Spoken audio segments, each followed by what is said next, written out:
This is a question for you, Andre. What chart do you use for chart consultations? I think she means like Placidus or whole. Oh, no, whole sign. I use whole sign, although I've done astrology for so long. I'm a dinosaur now. So I can draw the chart in Placidus, and I have a way with my PowerPoint to pop the numbers in there so I can see Placidus and whole sign, and I just automatically know that, yes, like for you, the ascendant is Scorpio, and so then Libra is the 12th and whatever, right? But yeah, long answer, whole sign. Yeah. And by the way, I stand behind it solidly. I think it's not only the easiest way to learn astrology, you get the best results from whole sign, more solid. I trained. I was telling him the day I started my study in astrology was the day that Iran and Iraq went to war in the 1970s. And so my teacher said, since we've got this event, we're going to build the charts to that. But she did Placidus. And as soon as I found out about whole sign, I said, Helen's a lovely lady, but I'm doing whole sign. Oh, good for you. We agree. These houses were, if you do my house, if you do my chart in Placidus, I almost don't have any Aquarius. It does that thing where it truncates it and makes it less. And it every time I ever work with it, once I started doing whole sign, I never went back. By the way, guys, and it's in the chat how to reach Andre, but he does charts. And so if you would like to get a hold of him, he can maybe help you do a chart and make you understand it's not quite so Greek to me, Yeah, no, for sure. I'm looking at your Placidus chart, and yeah, it's kind of tilted so that, I mean, it's not the biggest tilt I've seen, though. I've seen tilts that are ridiculous, where you get... I've seen some where they got they're missing like a sign, and I'm like, how the hell can you do that? Yeah, okay. Yeah. We've got another Andre question. I think we have a T-square coming up. Can you please explain what a T-square it is? Well, are you talking about a T-square coming up in the is there a T-square coming up in the transits in the sky? Okay, let's see. So Mars, Jupiter. So to get a T-square there, you need something in Leo or in Scorpio. I don't see that. So I wonder what T-square they're talking about. If you mean in the sky, then once again, T-squares affect the entire energy. And in theory, you would get some rise in tension most of the time. But as far as it affecting you, does it connect to your chart in some way? Right? See, that's, when you throw things at people, it's like, I don't read on people that don't ask me the questions. That's one of the reasons why, except on Sundays, I don't do politics. But, I think that you can learn a lot watching readers read on people you don't know to kind of figure out how things work. Yeah, that's very true. That's very true. And but I can't stress, and I mean, to each his own. Everyone, maybe you have different people, different ways of learning. I can't fathom how I would have gained depth in astrology without constantly referencing my own chart, because that allows me to feel the planets as they're moving by. And it's one thing to say you feel the moon, for 2 or 3 hours, but if you get a Saturn transit, you really feel it. And then, in fact, sometimes it's so tricky when you're in it. You sort of know what's going on. Then when it leaves, you realize, oh, okay, I see what's going on. The perspective comes in and tells you that's what took place. In fact, there are cases where if you've had a Pluto transit because of the slow movement, you might not really understand what happened until 3 or 4 years later, as yourself is kind of integrating everything. And then you realize, oh, yeah, I was really changing then. And I wasn't as aware during the period as I might. Yeah. So, there's times when things get hung up. And if you have a major planets, they don't move as fast as, trust me, when they're sitting on your case, they don't move as fast as we would like. No. And this, by the way, has been you probably have heard me go on and on about the planet that caused the motion of Pluto. It moves in the part of the zodiac where it's in, glacially slow. So it's there. It's in Aries Mm-hmm. between 1927 and 2050. So it's really, really slow. It's just crawling along, right? So if Yeah. it lands somewhere good, and or you have the capability to express it, maybe if it isn't so good, like say it's a square, then you need to be aware enough to channel it. But the point being, if you've got all this karmic baggage and it sits in the wrong place, it can really be a problem. And that's what the ex-president is dealing with, because he can't get rid of that planet until the mid 2030s, which is a real problem. Big. Yeah, I've had Uranus. I told you the day that Uranus went into Taurus was the day that I dyed my hair purple. I Oh didn't yeah, even know it. that's cool. uh, yeah, that would be. So let's see. So because you have the Mars on the opposite end. Yeah, right. See, okay, so there, the well, hold on, let me see. Now I lost your chart. Where are you? Where's your chart? You're late Scorpio rising, right? Right. 27 degrees and 34 minutes, I think. Right. So the astrology explanation for that is that first of all, Mars is in your sign, but Mars is the first ruler of Scorpio, and Hmm. Scorpio is your facade, your self-image, how you present yourself to the world. Uranus opposes it. You thought, I'm going to do something rebellious and radical, and you went for the purple, which is the co-rulership of Aquarius. I mean, it's a pretty good fit. I have to say It, that's it pretty. was, That's pretty and, cool. and at the time, it was just a lot of fun to do it. So, and I never got rid of it. Yeah, I said opposite. It's actually conjunct. Sorry, even Okay. better. Yeah, but yeah, Yeah. same idea. Right. Okay. And this person says, and my solar return transiting Mercury in the top of my natal Mercury will be opposing Pluto. What's that feel like? Okay, so from the vantage point of a solar return, that would be a year where, because Pluto is involved opposing Mercury. If you want to say broad statement, Mercury is your thinking, the way you Hmm. process information. The Pluto is trying to change it, transform it, bring it up a notch. But then you have to calibrate where's the Mercury, where's the Pluto, what house is it in? And you also, when I'm doing a chart, I ask a lot of questions because charts need the context. You need to know Right. what is this person doing with their life, and I'll ask questions about the past. If I know what were you married at this point, all of Hmm. that gives me information, and then you can better calibrate what to say about that particular thing. But bottom line, it's a great time, a great year to change something in a big way, so that at the end of the year you feel like your thinking has improved. You have better Good. thought patterns, right? Yeah. Okay. I got one more kind of quick one. What role does the MC play in a career choice? It plays a role in that the MC is the noon position of the sun Hmm. in any location, so it has an elevated point in the chart. If you take the MC and you take the zenith sign, which sometimes is not the same, you could have two signs in play. That'll give you a clue about the type of career that you get drawn to, and also when planets go through there or challenge it in some way or support it, you get career events and so on. So that's the answer to that one. It's a joke. I'm not very good at astrology yet, but I've seen a lot of squares. What are you talking about in your chart, or are you talking about you've seen them? You I mean think you're just just joking means in around? general. You've seen a lot of squares. Okay, you, yeah, right. They're in the Republican Party. Not to get into the politics, but yeah, Well, no. Oh, yeah. Okay. Okay, this is one. What age is a person when they have their second Saturn return?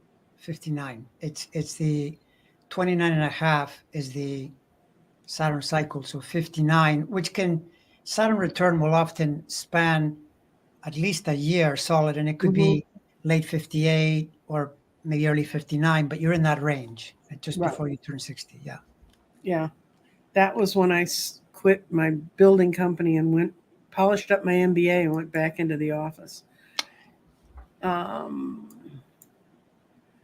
yeah, people were asking me what I was in prior lives.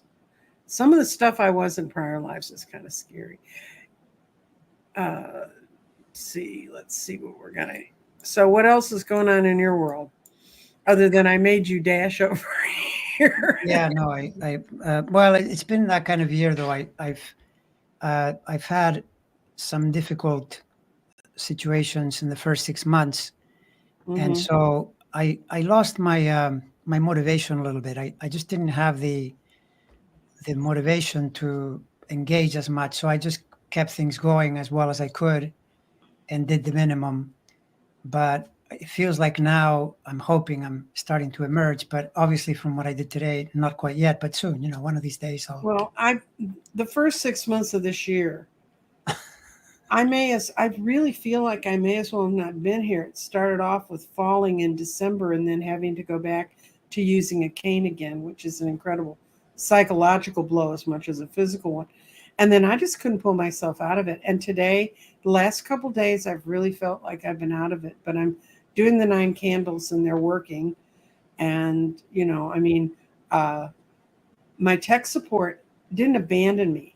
They came down and said, I've loaded everything on your computer, so now you can do your own tech support, which was not what I was looking forward to. But anyway, Yeah, Andre. that can do it. When you go through anything, this is something that I frequently mention, that people are always going on about, mind and spirit. But whenever the body is ailing or out of sorts, Mm-hmm. it's just tough, tough, tough. I mean, you have to be very, very enlightened to bypass that and, stay in a good mood and report that, oh, no, it didn't bother me. I just, I wrote a whole book. After I fell, I went inside and started. Usually that's not what happens. No, Usually, no. What you do is you get pissed as hell because you can't walk and you went through all that to get there and da da da da. right. Okay. Um, okay, what's happened in the last 6 months of this year that's big time? I know we've got some big planets moving into signs they haven't been in it for a long time between now and 2025. What the big planet changes are? Yeah.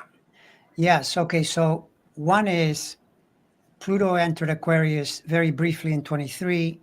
This year it's in Aquarius from early in the year to about September. Then it backtracks one final time into Capricorn.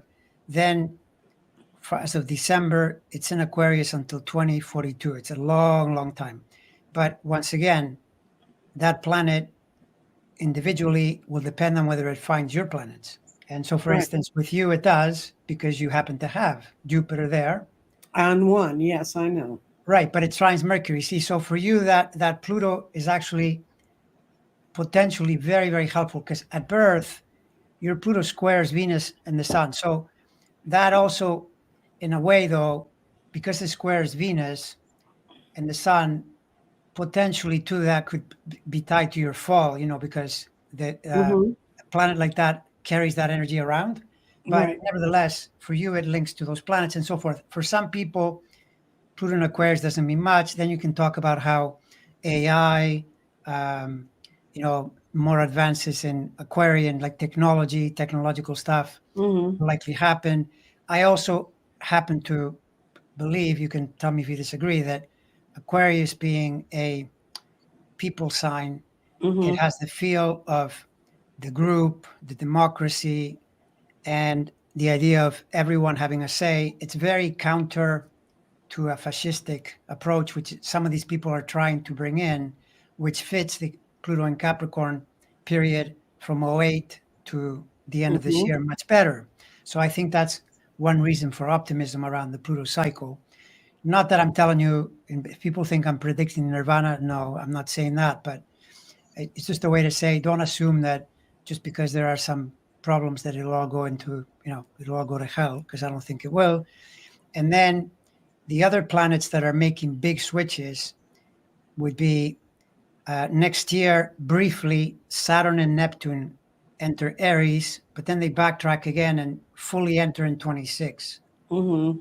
And that's a big development because when you get up an outer planet conjunction, it tends to relate to world conditions in a bigger way, Mm-hmm. right? And or a square sometimes or an opposition, but conjunctions are probably the biggest. And that one, based on the work of my namesake, who died in 2019, Andre Barbeau, he did all this work where he pinned that to Russia. So Russia is up for some big change. And actually, it's pretty good what he did, because if you look at Saturn Neptune conjoin every 36 years, Mm-hmm. and they were there in this.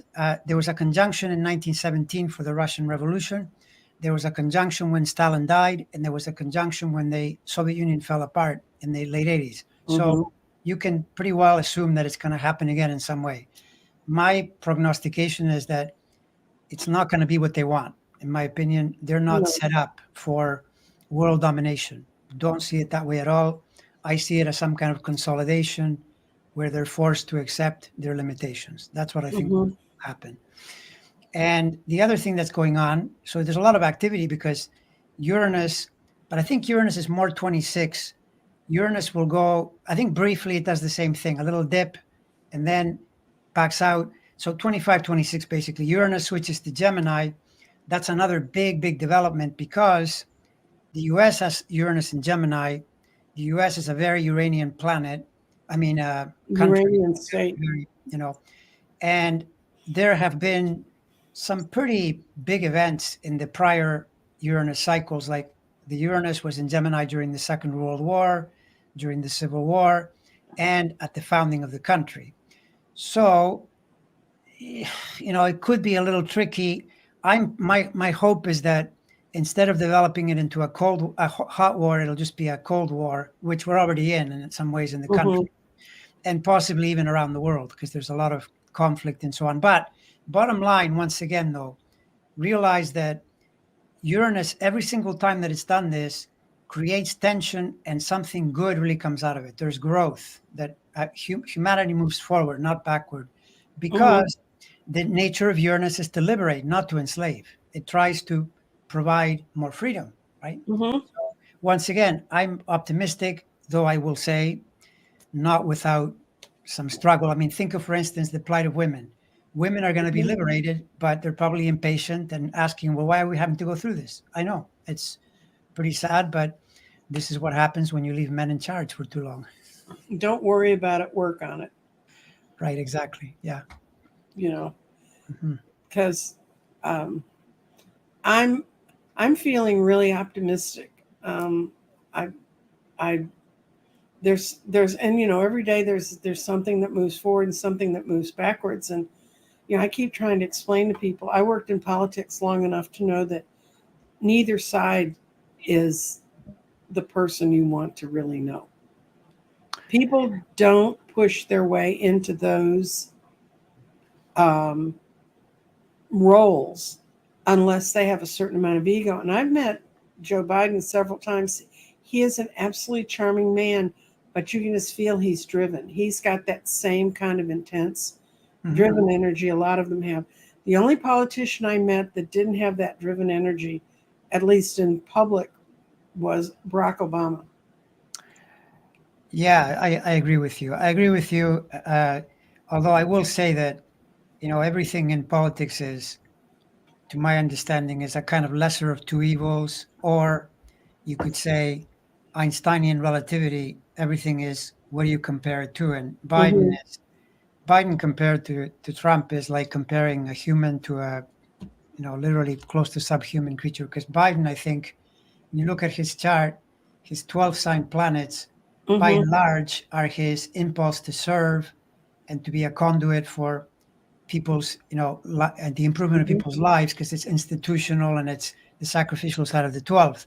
Trump's 12th house planets are where he commits his crimes and he lies and he steals and all the rest. So, it's pretty different. Let's And just I say can that. tell you what, you just look at some of these politicians and you see when we talk about like draws like and how if you get your mental energy this way, you're going to get this. I mean, they were talking about who's Trump going to talk to if his probation says he can't talk to someone who's a convicted criminal. There's nobody left. I mean, he ain't got nobody near him.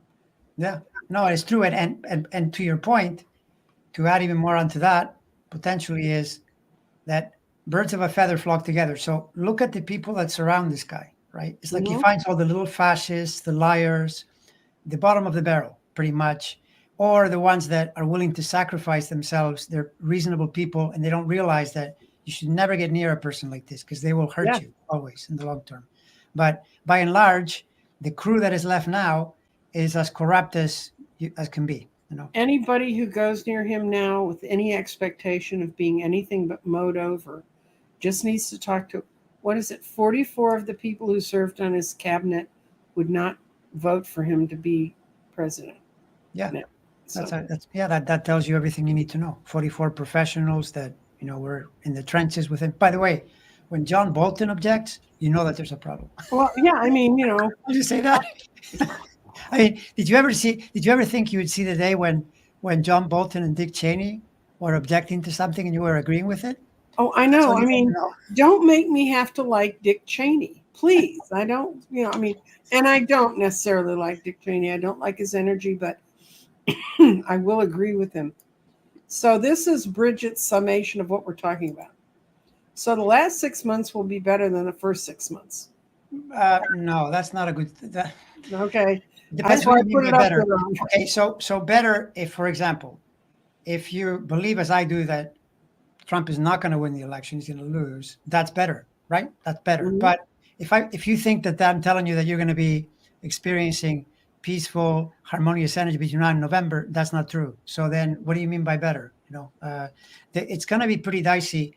One of the things that I noticed is that both conventions have really intense energy. Yeah, they have this energy. Yeah, so that kind of tells you, and by the way, you can kind of already see why would the Republican convention feature rowdy, dangerous, even energy? Because if Trump gets sentenced days before that, then he's going to be screaming and yelling, and they're all going to be demanding revenge and going on drum circles, calling for blood or whatever. So that's why. Have you looked at kind of the energy patterns in October of this year in the US? Because I've seen it and I've read about it and I've looked at it. I really think that's when the feds are going to come in to get the House members. That's when I see Hakeem Jeffries becoming Speaker of the House. And not to bore y'all, because I know people who follow me don't follow politics, but the easiest part of politics is we're all looking at sort of the same landscape, so we kind of have a way of talking about it.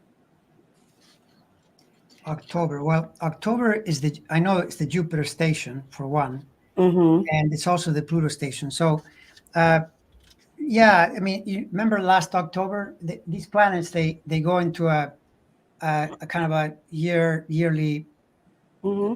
year by year cycle where they'll often station near the same place.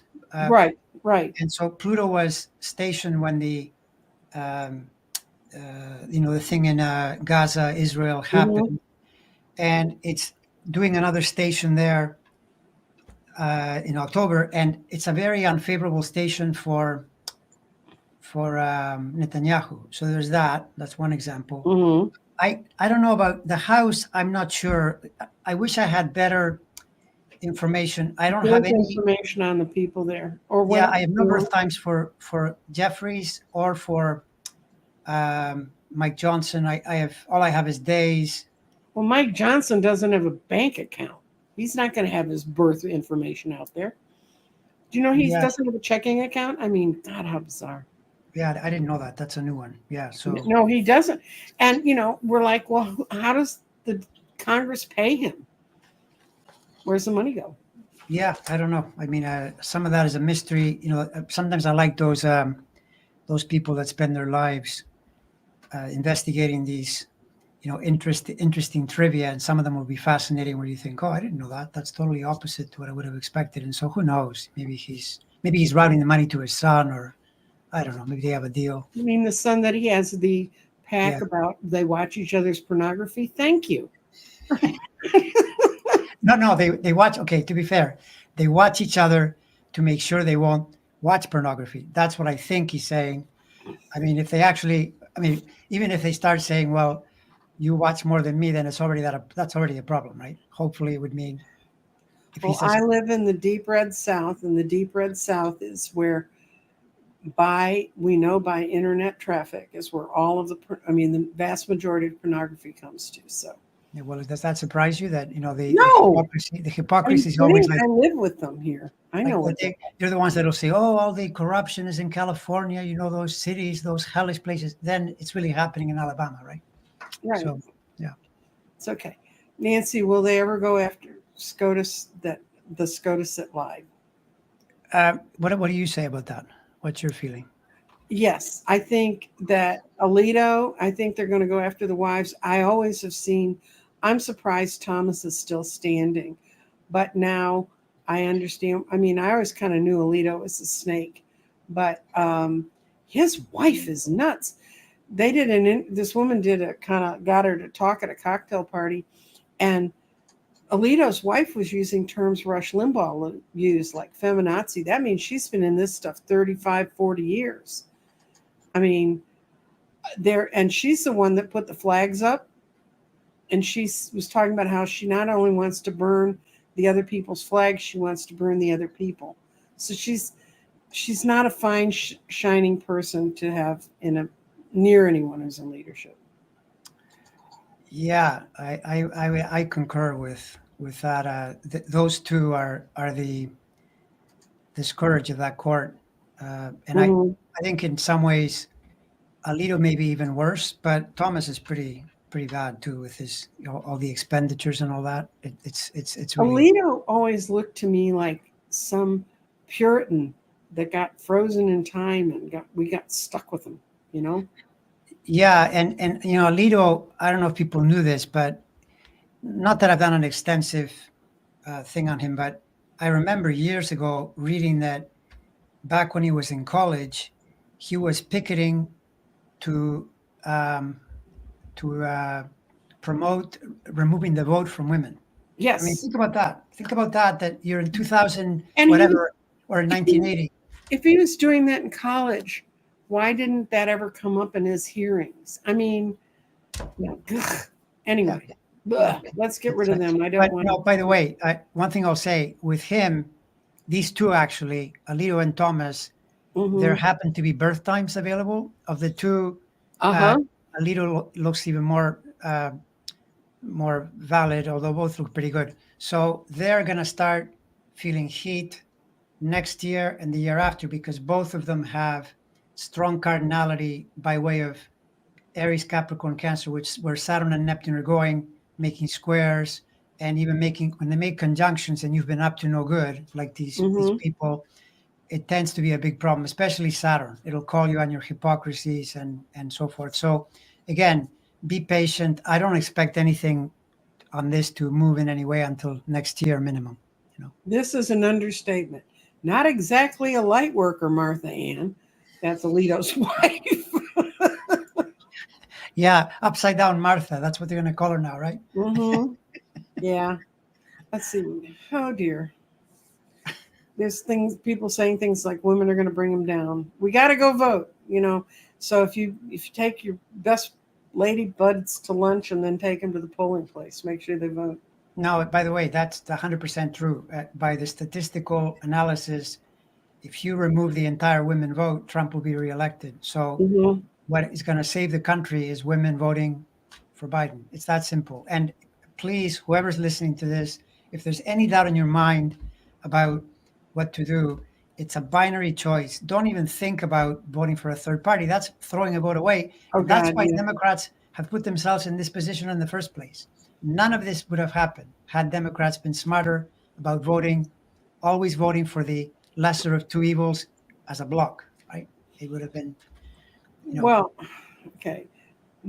One of the things I can tell you is when I ran politics, I was running progressive candidates.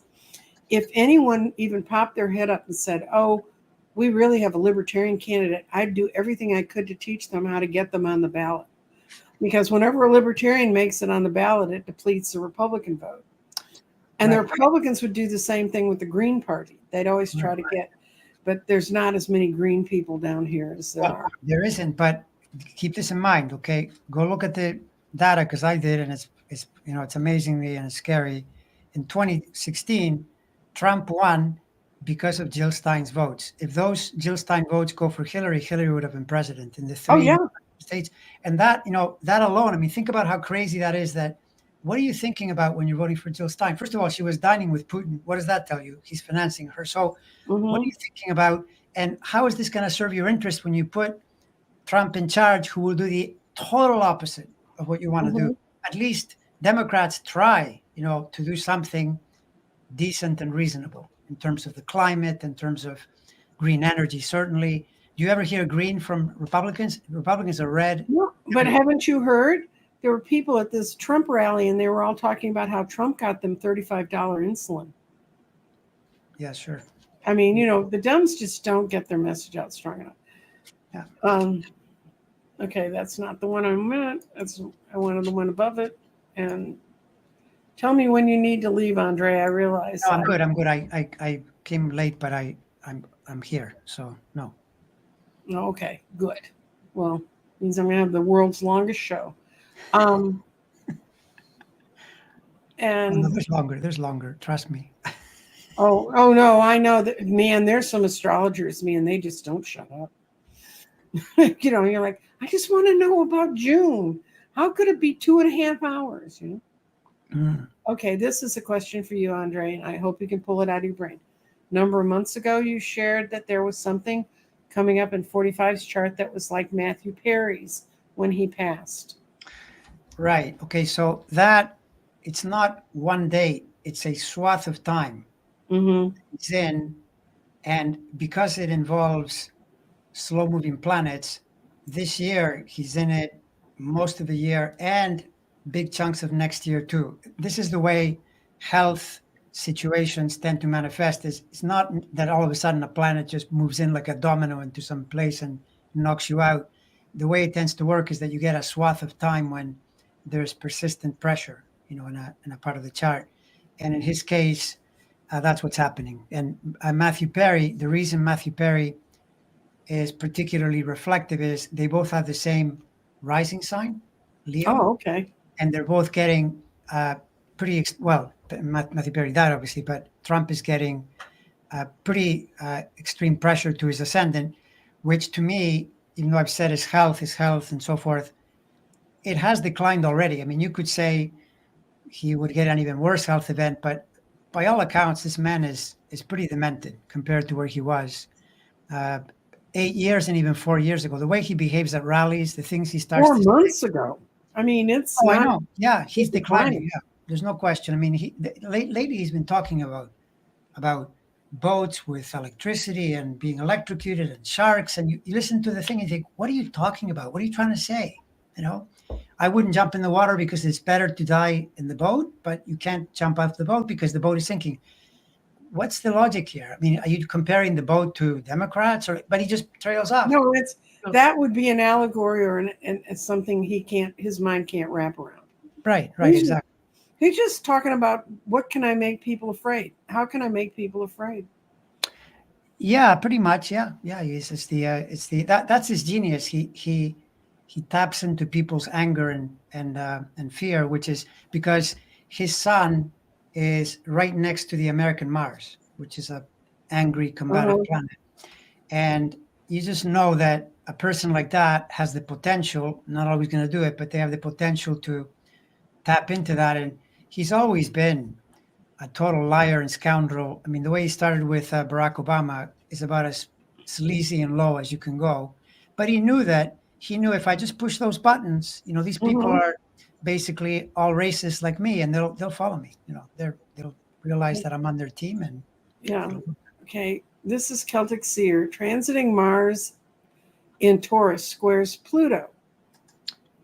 Well, okay, today, but realize that right now, 158. Okay, so yeah, you could say that. Yeah, I'll agree with that. It's been square, and you really should count it as something like the week, like about a week. Count from late last week and go into the end of this week, because even though it's a little past, the whole time it's square. So that could mean, yes, we might have an event, something. Pluto Mars, by and large, is not great. It's the kind of thing where you might get a shooting or something horrible because Mars is violent, Pluto's extreme. Mm-hmm. So, but once again, it's going to be more significant if for you, and what it might mean is, do you have planets early in the? Now you do. So how is it affecting you? You said you woke up feeling good. I'm So, feeling energized. So right. Well, the Pluto is definitely in the right place, and Mars is in your sign, and that's the other thing. Mars, what even in recent months, not that I hadn't seen this before, but when Mars was in Capricorn a while back, that month I had a lot of energy. That's my sign, and I mm-hmm. just noticed that I was doing more things and putting more things in motion, and I felt a definite surge. So you're in a period now. June for you that way is good. Just be on the lookout for the Mars descending into ego and anger, and what Mars with Mars when it degrades that it I can do know. that. Yeah. I know those are things that you kind of got to watch out for. Right. But okay, do you have any other sage words of wisdom to just spread upon the folks today? Um, Actually, the first 6 questions we had were all about crystals, which you wouldn't have been able to help them there anyway. Yeah, crystals, by the way, are Saturn because I know. Saturn is the part of the universal energy of something that coalesces, hardens. So a rock is a form of a crystal, but so is a diamond. And so some crystals are more prized than others, let's say. Mm-hmm. Um, but it's the idea that Saturn rules ice, but not water. So they're the same element, but when it coalesces. So in your body, it rules your teeth and your bones. It's literally your structure. But Mm-hmm. you could argue that Saturn, writ large, like your muscles are more martial than Mm-hmm. Saturnian. But overall, I always think of the body as a Saturn thing. It's like the idea of contraction. We're born Mm-hmm. into existence as a kind of localized contraction, which becomes the problem in our life because we know instinctively that we're really expanded, peaceful beings, but being in the Mm-hmm. body is difficult. And finding balance within that, as you found when you fell and felt pain, right? Mm-hmm. It's troublesome. It'd be great if you could just be, permanently blissful with no feeling. But when we're here, we have feeling, and a lot of that is Saturn due to the contraction. So Mm-hmm. yeah, and crystals too. So